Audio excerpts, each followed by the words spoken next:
할렐루야. 또 지난 한 주간에도 승리하신 줄 믿습니다. 특별히 지난 한 주간에는 초막 절기가 있었죠. 초막 절기는 한 주간 이루어집니다. 다른 보통 절기는 하루입니다만 유월절도 하루고 오순절도 하루고 나팔절 또 속죄절 다 하루인데 초막절만은 초막절을 다른 말로 하면은 또 수장절이라 하죠. 수장절. 이 초막절은 7일입니다.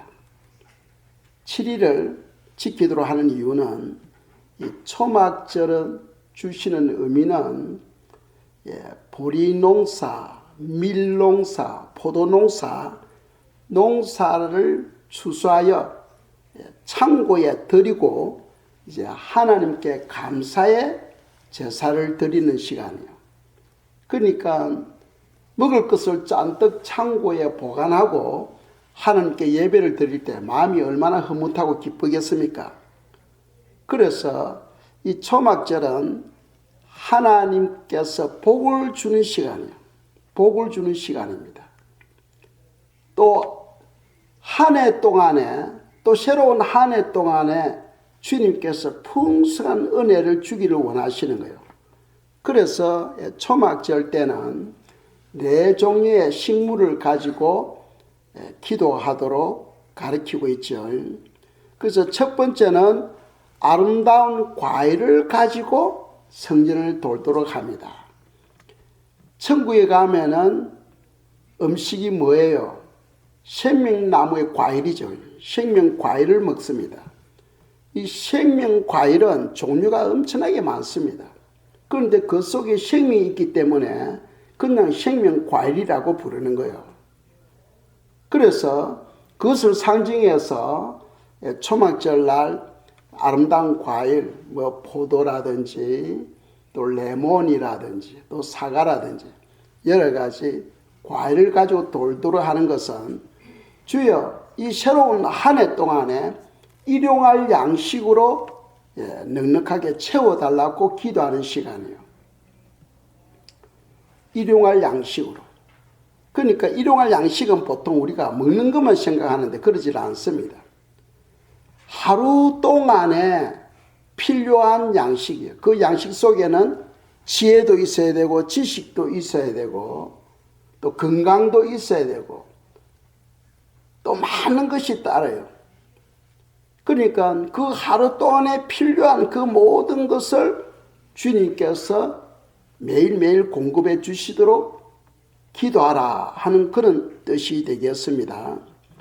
두 번째로 무성한 가지를 가지고 돌도록 하는 것은 성전을 도는 거죠. 돌도록 하는 것은 무성한 가지는 생육하고 번성하는 것을 말합니다. 여러분 삶이 하는 것마다 손으로 수고하는 것마다 다 잘 되도록 기도하라는 거죠. 그리고 세 번째로는 종려나무 가지를 가지고 돌도록 하는 거예요. 종려나무 가지는 우리에게 평안을 상징합니다. 사막에 오아시스가 있잖아요. 오아시스에는 종려나무들이 서 있습니다. 그러니까 오아시스를 통해서 우리에게 주시는 게 뭡니까? 평안의 평안, 그리고 기쁨이거든요. 그래서 종려나무 가지를 들고 교회를 돌게 하는 것은 한 해 동안에 우리에게 평강과 기쁨을 달라고 기도하는 시간이에요. 그리고 마지막으로 버드나무 가지를 가지고 돌게 하는 것은 버드나무는 강가에서 자랍니다. 물이 없으면 그걸 말라 죽어버려요. 그러니까 버드나무는 반드시 물이 풍부해야 돼. 우리가 버드나무를 가지고 돈다는 것은 우리의 삶에 하나님의 생수, 하나님의 은혜가 없이는 우리가 살 수 없다는 거예요. 그러니까 우리 모든 삶에 주님께서 때를 따라 공급하시는 은혜를 먹고 살아야 된다. 그러니까 그것을 가지고 기도하라 하는 그런 뜻이에요. 그러니까 하루가 아니고 7일 동안에 하나님께서 그런 절기를 지키도록 하는 것은 특별히 우리 자녀들을 사랑하셔서 복을 일주일 동안 받도록 하나님께서 제정해 놓으신 그런 절기가 되었습니다. 조금 전에 요한복음 8장 읽었는데 1절에서 11절 읽었죠. 이 본문은 이스라엘 백성들이 7일 동안 초막절을 지키고 그리고 그날 그 초막절이 끝나고 저녁부터 그 다음 날 아침까지가 축제 기간입니다. 관제 축제. 하나님께서 우리에게 복을 주셨다는 거예요. 그러니까 너무나 기뻐서 춤을 추고 음식을 먹으면서 즐기는 시간이에요. 그리고 이스라엘은 이 관제 축제 그 저녁부터 다음날 아침까지 완전 도시 전체가 축제입니다. 축제. 나팔을 불고 춤을 추고 막 하나님께 영광을 올려드리는 그런 시간이에요. 그리고 그 다음날 아침 되면은 그 행사가 다 끝나게 됩니다. 그리고 오늘 본문에서 주님께서 날이 밝고 아침이 되었을 때에 행사가 다 끝나고 이제 다시 성전에 와서 하나님의 말씀을 가르치고 있는 거예요. 그래서 주님은 이 모든 절기가 다 끝나고 마지막 날 무엇을 가르쳤는가 하는 것을 우리에게 교훈하고 있습니다. 이 요한복음 7장 37절에서 39절까지 말씀입니다. 읽겠습니다. 명절 끝날 곧 큰 날에 예수께서 서서 외쳐 이르시되 누구든지 목마르거든 내게 와서 마시라. 나를 믿는 자는 성경의 이름과 같이 그 배에서 생수의 강이 흘러나오리라 하시니 이는 그를 믿는 자들이 받을 성령을 가리켜 말씀하신 것이라. 예수께서 아직 영광을 받지 아니하셨으므로 성령이 아직 그들에게 계시지 아니하시더라. 아멘. 37절에 보시면은 명절 끝날 곧 큰 날에 합니다. 명절이 다 끝나고 큰 날, 예수님께서 성도들에게 무엇을 이야기하냐면은 누구든지 목마르거든 다 내게로 오라 하고 선포하고 있는 거예요. 이 땅에 사는 사람 중에서 목마르지 아니하는 사람이 한 명도 없다는 거예요. 다 목말라며 살아가고 있다는 겁니다. 본인이 생각할 때 나는 지금 마른데 할 수도 있겠죠. 그런데 목마르지 아니한 사람이 한 명도 없다는 거예요. 그러니까 모든 사람들이 다 예수님께로 나와야 된다는 거예요. 어떤 사람은 건강이 안 좋아서 건강이 좋으면 좋겠다. 그런 목마른 사람이 있을 거예요. 오랫동안 암으로 인해서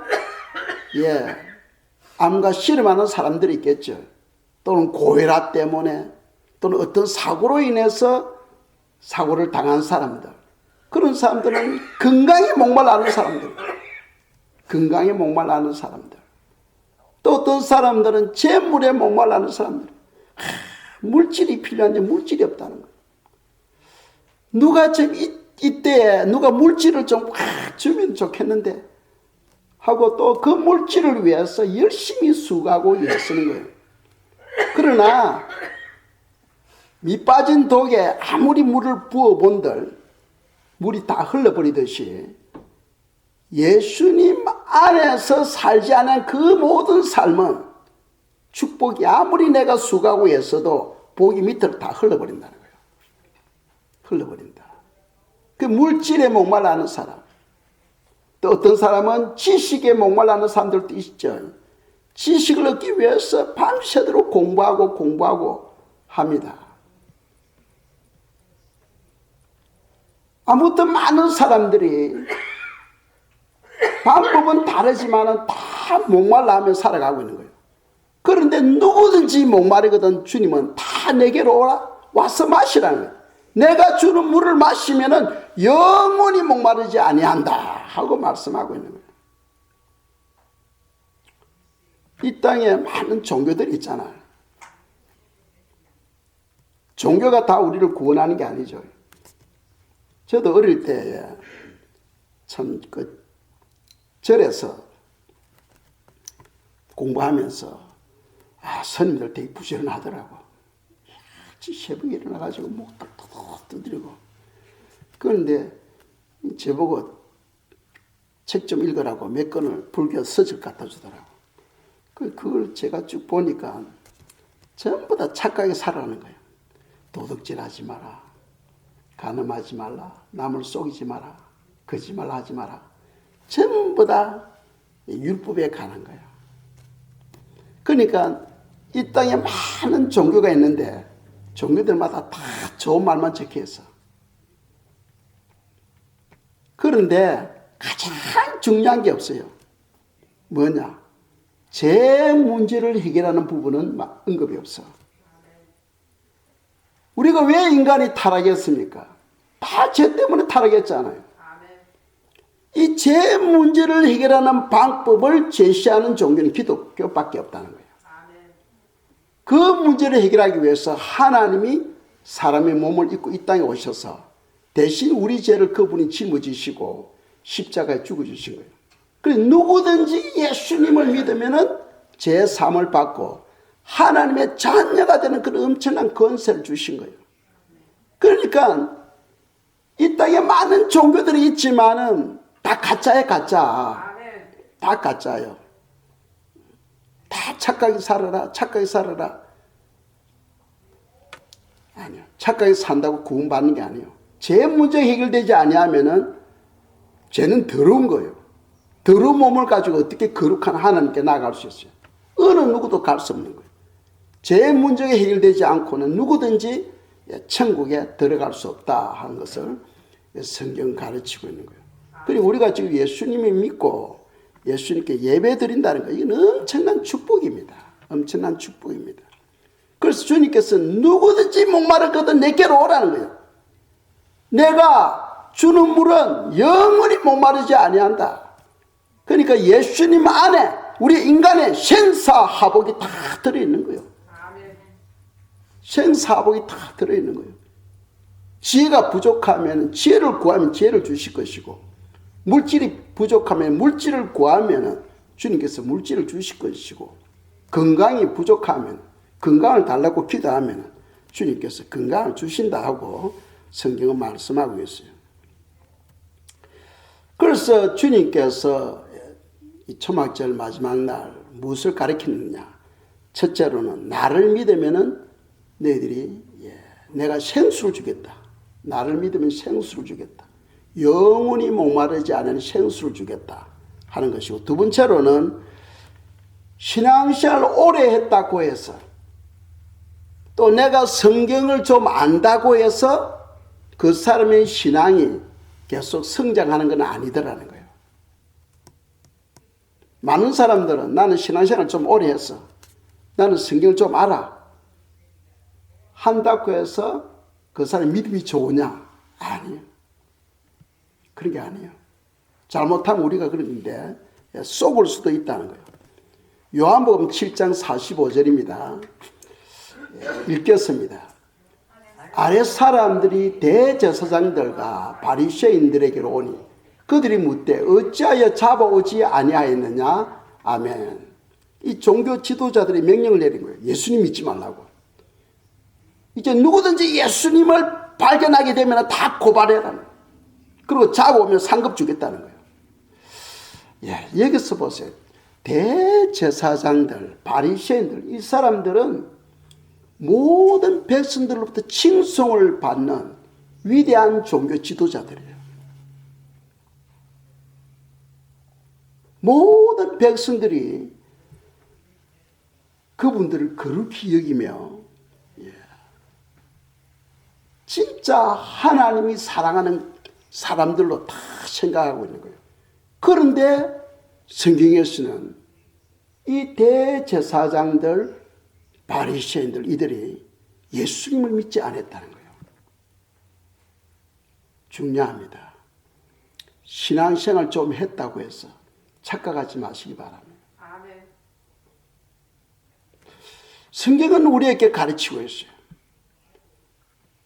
신앙을 세우는 건 어려워. 신앙이 무너지는 건 한순간입니다. 그러니까 항상 우리는 겸손하고 온유해야 되는 거예요. 언제 우리도 넘어질 수 있다는 거예요. 그러니까 항상 조심스럽게 겸손한 마음으로 우리가 주님을 의지하고 신뢰하며 나가야 된다는 거예요. 그래서 주님께서도 그분은 하나님이시잖아요. 그분께서 뭐라고 말씀했습니까? 나는 마음이 온유하고 겸손하니 내게 와서 배우라 하셨잖아요. 하나님조차도 인간의 몸을 입고 이 땅에 왔을 때 나는 마음이 겸손하고 온유하다는 거예요. 그리고 그것을 무릎을 꿇고 제자들의 발을 한 명 한 명 씻어주시면서 너희들도 이렇게 해라 하고 말씀했어요. 그런데 종교 지도자들, 대제사장들, 바리새인들은 마음이 너무 높았어. 마음이 너무 높아가지고 자기들은 이미 신앙생활을 잘하고 있는 걸로 착각하고 있었어요. 그런데 가장 중요한 구원자 되시는 예수님을 안 믿었다는 거예요. 심각하죠. 예수님을 안 믿었다는 거예요.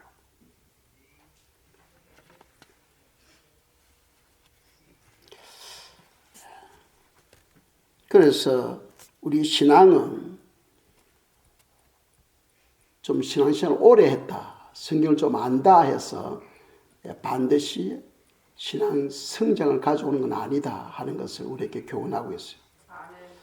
세 번째 주시는 교훈은 부분적인 지식이 우리의 발목을 잡을 수 있다는 거예요.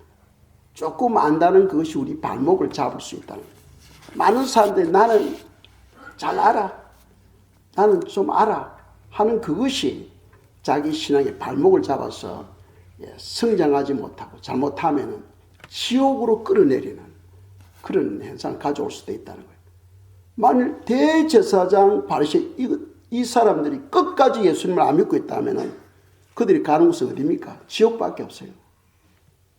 이 땅에서는 수십 많은 사람들로부터 칭송을 받았지만 그들이 가야 할 곳은 지옥밖에 없습니다. 왜? 예수님이 그랬죠. 내가 바로 문이다는 거예요. 나로 말미암지 않고는 아버지께로 올 자가 없다고 이야기했어요. 만일 예를 들어서 나는 죄 없어, 나는 착하게 살았잖아 하고 이야기한다면 그 사람은 자기가 자기를 구원하는 거예요. 그건 무슨 말입니까? 자기가 하나님이라는 거예요. 우리는 알아야 됩니다. 우리는 연약한 존재예요. 우리는 우리 자신을 구원할 수 없어요.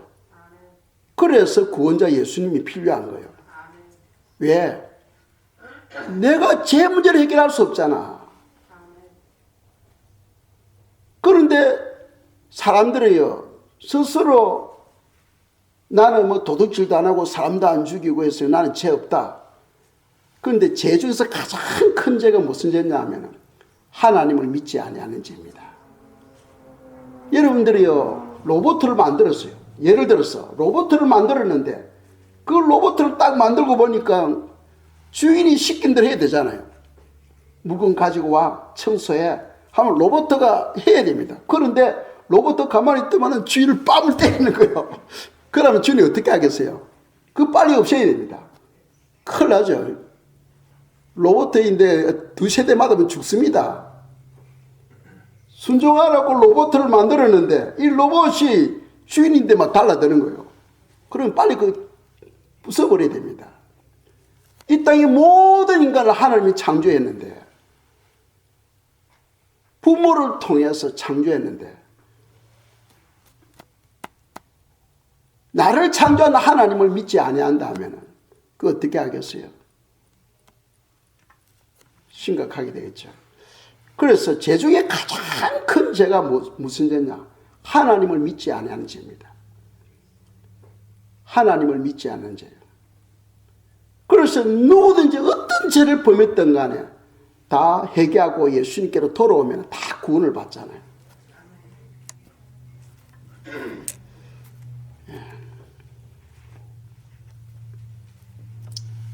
이 바리새인들은, 이 서기관들은 문제가 뭐냐면은, 예수님을 믿지 않은 문제가 뭐냐면 조금 예수님께서 아는데 부분적으로 알고 있는 거예요.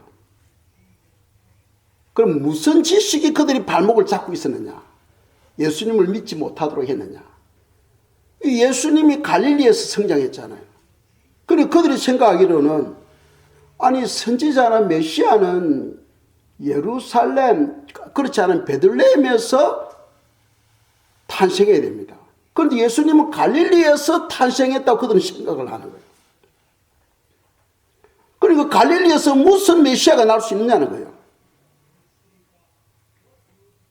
그래서 그 잘못된 지식이 자기가 예수님을 믿지 못하도록 그 지식이 발목을 잡고 있는 거예요.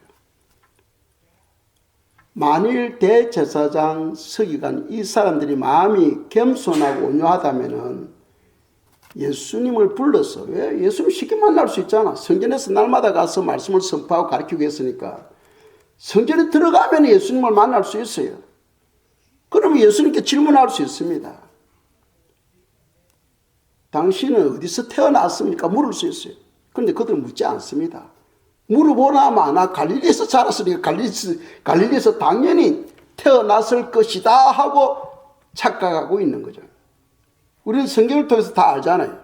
예수님이 어디서 태어났습니까? 베들레헴에서 태어났잖아요. 그런데 종교 지도자들은 부분적으로 아는 그 지식이 예수님을 믿지 못하도록 발목을 잡고 있는 거예요.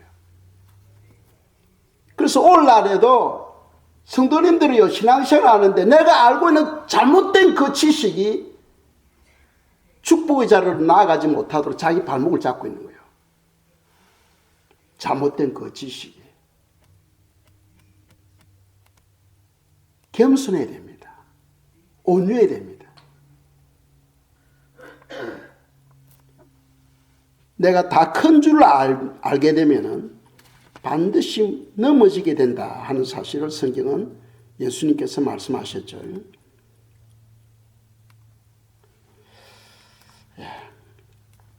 서기관들과 바리새인들이 예수님을 무엇으로 고발하려고 했을까요? 요한복음 8장 3절 에서 5절까지입니다. 읽겠습니다. 서기관들과 바리새인들이 음행 중에 잡힌 여자를 끌고 와서 가운데 세우고 예수께 말하되 선생님, 이 여자가 간음하다가 현장에서 잡혔나이다. 모세는 율법에 이러한 여자를 돌로 치라 명하였거니와 선생은 어떻게 말하겠나이까? 아멘.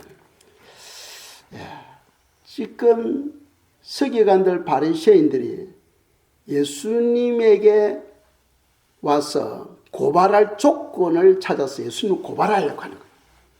그 예수님은 그들이 마음을 다 아시잖아. 그런데 그들이 고발하려고 하는 조건이 뭡니까? 고발하려고 하는 조건이 뭐냐? 그 여기서 보면은 5절에 보면은 모세는 율법에 이러한 여자를 돌로 치라 명하였거니와 선생은 어떻게 말하겠나이까 하고 말합니다. 자, 여기서 참 예수님께서 심각해요. 모세 율법대로 해라 하면은 예수님이 돌에 맞아 죽어. 야, 서로 용서하고 사랑해라 하면은 또 예수님 또 돌에 맞아 죽어. 이런 말도 못하고 저런 말도 못하는 거예요. 예수님을 지금 책잡기 위해서, 함정에 빠뜨리기 위해서 지금 질문을 하고 있는 거예요. 가늠한 여자를 끌고 오가지고 이 여자 가늠하다 잡혔는데 모세 율법대로 하면 돌로 쳐서 죽여야 되는데 이 여자를 선생은 어떻게 해야 되겠습니까? 하고 예수님께 묻는 거예요. 그때 모세 율법대로 해라 하면 예수님이 돌에 맞아 죽어. 왜 그렇습니까? 평소에 원수를 사랑하라, 모든 사람을 용서해주고 서로 사랑하라 하고 가르쳤거든. 그러니까 모세 율법 어쩌고 하면은 거짓 교사가 되어서 예수님이 돌에 맞아 죽습니다. 그동안 가르친 거 잘못 가르쳤다는 거예요. 거짓말로 가르쳤다는 거예요. 그럼 반대로 모세 율법은 그렇지만은 서로 사랑해라, 용서해주라 한다면은 또 돌에 맞아 죽어. 왜? 모세 율법을 어겼기 때문에. 모세 율법을 어겼기 때문에 예수님이 돌에 맞아 죽습니다. 이런 말 해도 돌에 맞고 저런 말 해도 돌에 맞아 죽어요. 그래서 주님께서 어떻게 이 고비를 피합니까? 땅에다가 글을 쓰는 거예요. 말을 하지 않고 땅에다가 글을 씁니다. 무슨 글을 씁니까? 주님께서 그랬어요. 죄 없는 자가 먼저 이 여인에게 돌로 치라 했거든. 죄 없는 자가. 그런데 지금 거기에 모인 영혼들은 이 여인을 끌고 왔잖아요. 이 여인은 죄인이고 그들은 죄인이 아니다는 거죠. 그러면은 예수님은 그들이 죄인인 것을 깨닫게 해주면 되는 거예요. 그들도 죄인인 것을 깨닫게 해주면 되는 겁니다.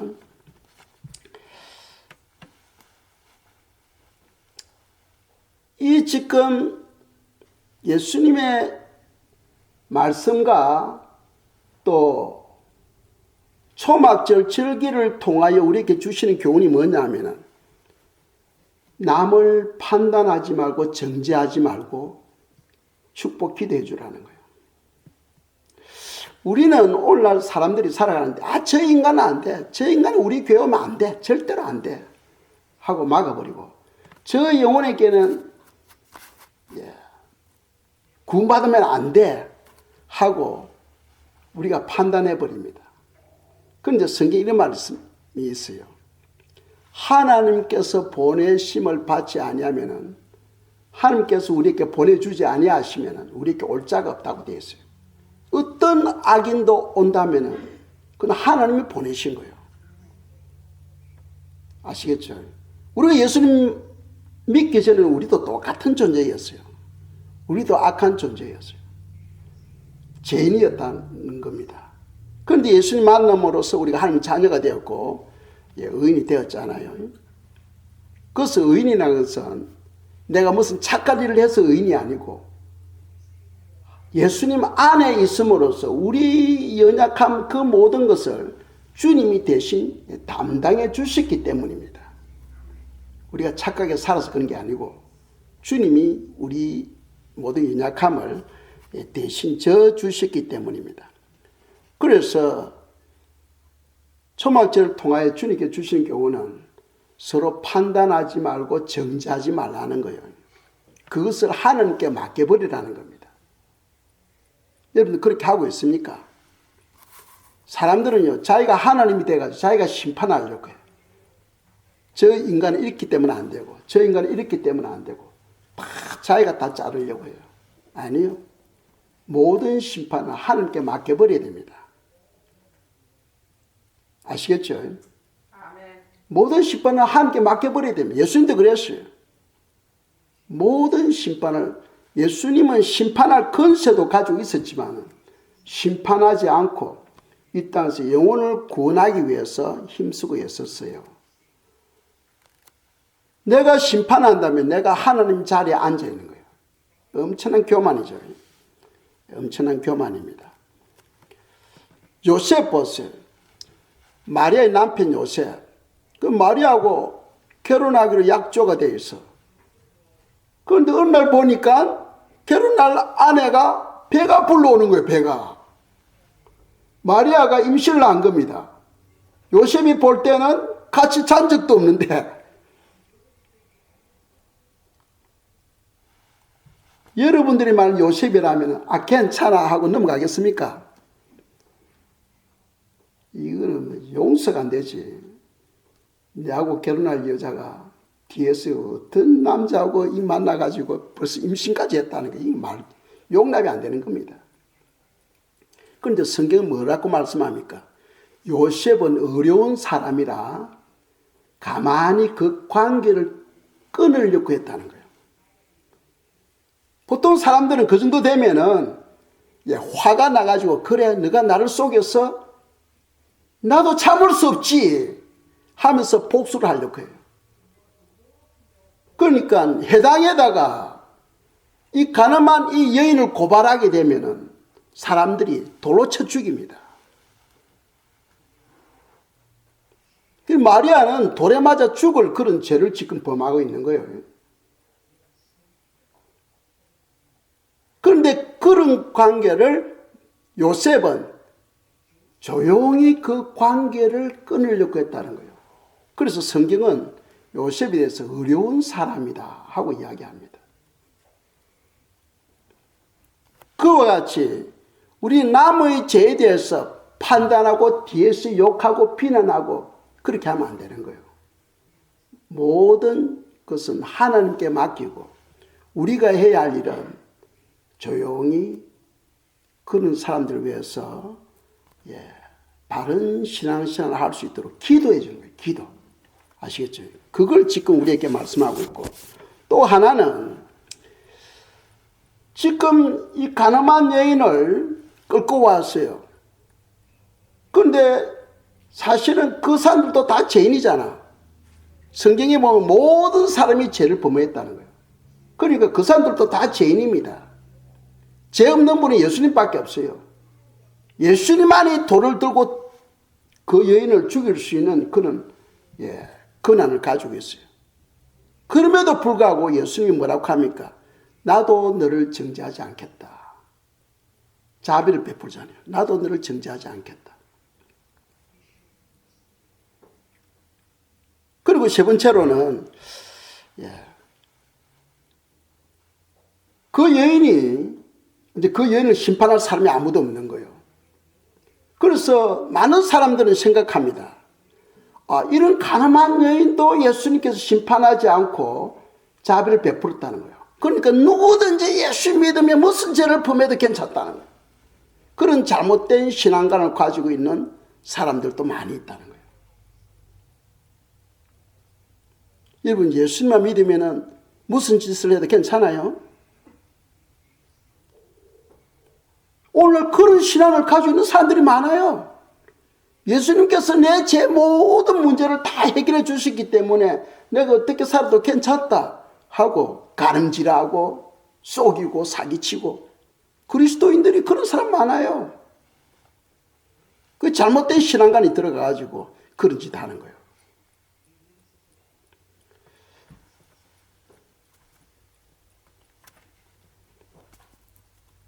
한 구절 보겠습니다. 요한복음 8장 11절입니다. 읽겠습니다. 대답하되 주여 없나이다. 예수께서 이르시되 나도 너를 정죄하지 아니하노니 가서 다시는 죄를 범하지 말라 하시니라. 아멘. 예수님만이 정죄할 수 있는데 예수님조차도 내가 너를 정죄하지 않겠다는 거예요. 그러니까 다시 그런 죄를 범하지 말라 하고 예수님께서 말씀하죠. 이 말씀이 중요합니다. 우리가 살아가는데 병에 걸린다든지 또는 어떤 사고를 만난다든지 할 때는 그런 것은 죄하고 관계가 되는 경우가 많아요.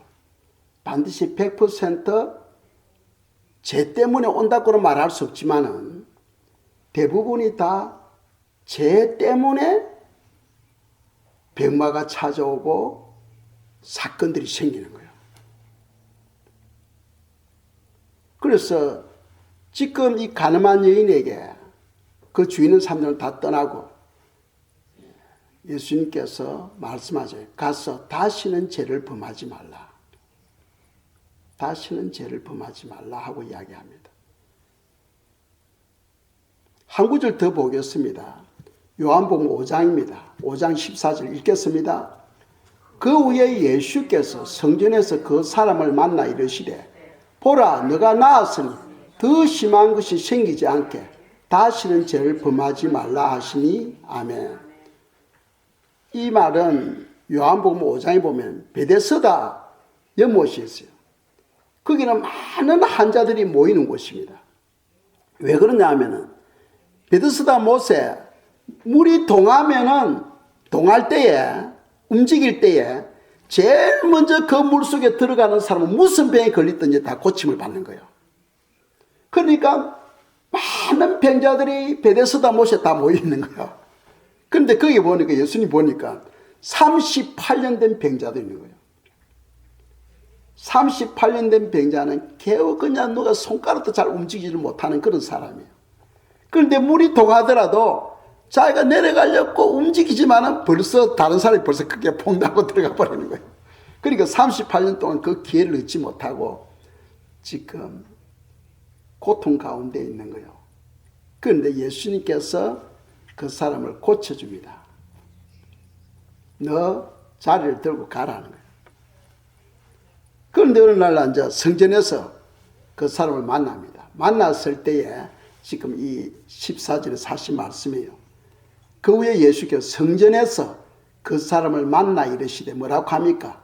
보라, 너가 나았으니 더 심한 것이 생기지 않게 다시는 죄를 범하지 말라. 그러니까 38년 동안 병마로 고통 가운데 있었는데 예수님께서 그것을 고쳐주셨어요. 그런데 다시 죄를 범한다면은 그 병이 다시 또 일어날 수 있다는 거죠. 그러니까 더 심한 것이 생기지 않게 다시는 죄를 범하지 말라 하고 이야기를 합니다. 그러면 우리가 죄를 안 범하려면은 죄를 범하지 말라 이 말씀 속에는 무슨 말이 들어있냐면 율법을 지키라는 거예요. 율법을 지키라. 왜? 율법을 범하는 그것이 바로 죄잖아요. 율법을 범하면 그게 죄예요. 왜 성경에 율법을 기록하고 있습니까?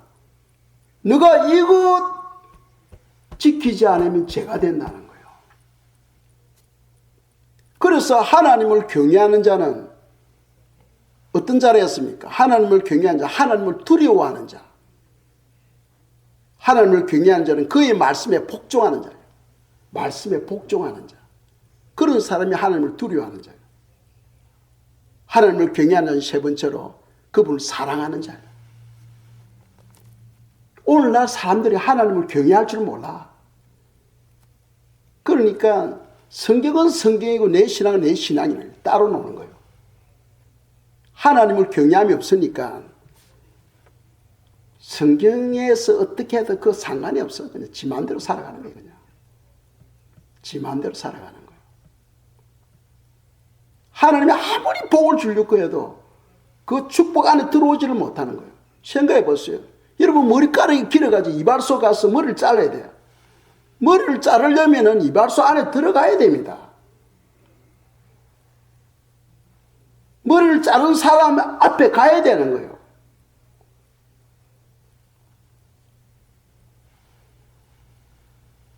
가지도 않고 나는 머리가 긴데 내 머리 잘라줄 사람이 이 세상에 왜 이리 없어 하고 비난하고 살면 안 되겠죠. 머리를 자르려면 머리를 자른 사람에게 가야 되죠. 가야 잘립니다. 그와 같이 우리가 하나님을 경외하려면 하나님이 어떤 분인가를 바로 알아야 돼요. 그리고 그분을 경외할 줄 알아야 된다는 거예요. 마지막으로 우리가 묵상하고 싶은 것은 도대체 서기관과 바리새인들이 이 여인이 가늠하다 잡혔는데 모세의 율법에 의하면 돌로 쳐 죽이려 했는데 선생님은 어떻게 하기를 원합니까? 하고 물었어요. 그때 예수님께 땅에 글을 쓰셨다는 거예요. 땅에 글을 쓰셨는데 사람들이 그 글을 보고 다 한 명씩 한 명씩 떠났다는 겁니다. 그렇다면 그 땅에 무엇을 썼을까요? 이 성경이 없어. 성경이 없는데 이 묵상하다 보니까 죄 없는 사람이 돌로 철했잖아. 그러니까 그들이 그 모인 사람들이 자기가 죄인인 것을 깨닫게 되는 거예요. 무엇을 땅에 썼었길래 그들이 죄인인 것을 깨달았을까요? 옛날에 뭐 거짓말했다. 그걸 썼을까요? 아니요. 남을 뭐 쏘겠다. 그걸 적었을까요? 아니요. 사람들은 오리발 내밀잖아. 오리발. 나는 그런 적 없어요. 하잖아. 너 안식일 범했잖아. 나 그런 적 없어요. 그 죄를 지적하려면은 지금 이 여인과 관계되는 이 죄를 지적해야 되는 거예요. 이 여인과 지금 관계되는 죄를 지적해야 되는 거예요. 그 죄가 두 가지로 요약할 수 있어요. 첫째로는 너희들이 가늠한 여인을 찾기 위해서 관제 축제 때 절기를 지키지 않고 찾아 헤맸다는 거예요. 절기를 지키지 않고 이 가늠한 여인을 찾기 위해서 밤새도록 돌아다녔다는 거예요. 그 죄라니, 그 죄. 하나님께서 지키도록 하는 그 절기를 지키지 않았다. 두 번째로는 무엇입니까? 모세율법에 의하면 간음죄는 혼자 짓는 게 아니잖아. 남자가 있어야 되고 여자가 있어야 됩니다. 그 남자와 여자를 둘 다 돌로 치도록 되어 있는데 이 사람들 여자만 데리고 왔어. 그러니까 그 여인을 죽이는 데 목적이 있는 게 아니고 예수님을 책잡는 데 목적이 있잖아요. 그래서 여인만 끌고 왔어. 그러니까 모세율법을 어긴 거지. 모세율법은 남자와 여자를 둘 다 돌로 치도록 되어 있는데 너희들은 지금 여자만 끌고 왔다는 거예요. 거기에 대한 죄. 그것을 아마 땅에 두 가지 죄를 적었을 거예요. 그걸 보니까 거기서는 피할 길이 없는 거예요. 이 여인하고 관계되는 죄니까. 그래서 이 사람들은 그 자리에서 다 떠나고 예수님만 홀로 남았겠죠. 그래서 오늘 본문을 통해 우리에게 주시는 교훈은 알아야 됩니다. 나도 죄인이다. 나도 죄인이다. 저나 여러분들도 죄인이에요. 그러니까 어떤 다른 사람 죄에 대해 지적하지 말라는 거예요. 비난하지 말라는 거예요. 오늘 많은 사람들은 나는 의인이야 하면서 남에 대해서 판단하고 정죄하고 막 비난합니다. 그거 장차 주님 앞에 섰을 때 어떻게 그거 다 감당하겠어요?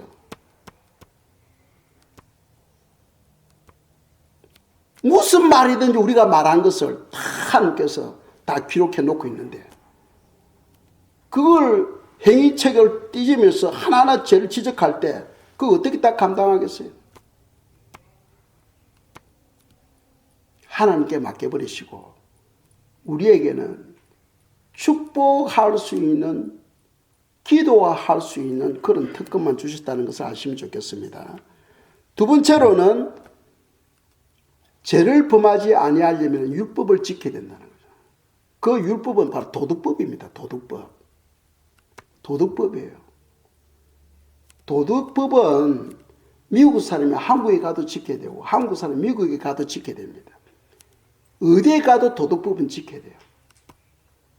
그 도덕법은 변함이 없습니다. 강하고 약하고 그 차이지 도덕법은 어디에 가도 다 지켜야 돼요.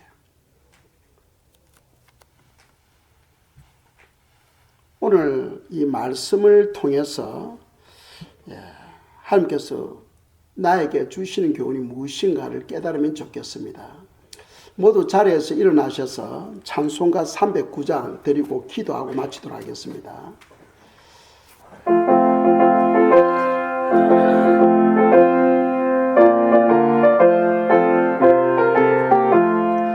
마른 내 영혼 주가 이미 허락한 그 귀한 영생수 주여 갈망합니다. 그 약속 따라서 힘써 강구하오니 오 주여 내 기도 어서 들어주소서.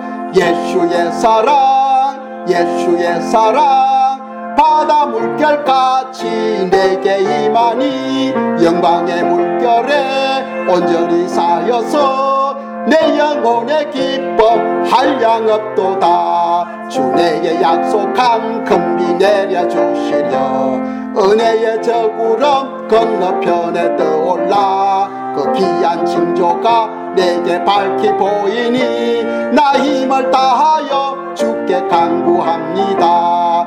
예수의 사랑 예수의 사랑 바다 물결같이 내게 임하니 영광의 물결에 온전히 쌓여서 내 영혼의 기쁨 한량 없도다. 은혜의 소낙비 지금 흡족히 내려 구원의 큰 강물 흘러차고 넘쳐서 내 추한 모든 죄 모두 씻어버리니 나 나 지금 은혜를 충만하게 받았네. 예수의 사랑, 예수의 사랑, 바다 물결같이 내게 임하니 영광의 물결에 온전히 쌓여서 내 영혼의 기쁨 한량 없도다. 그 차고 넘치는 주의 은혜의 물결 힘차게 밀려와 내게 만족하오니 오 할렐루야로 주를 찬송하오니 내 맘의 기쁨이 항상 충만함이라. 예수의 사랑, 예수의 사랑, 바다 물결같이 내게 임하니 영광의 물결에 온전히 쌓여서 내 영혼의 기쁨 한량 없도다. 아멘. 오늘 말씀을 생각하면서 저희들이 기도하겠습니다.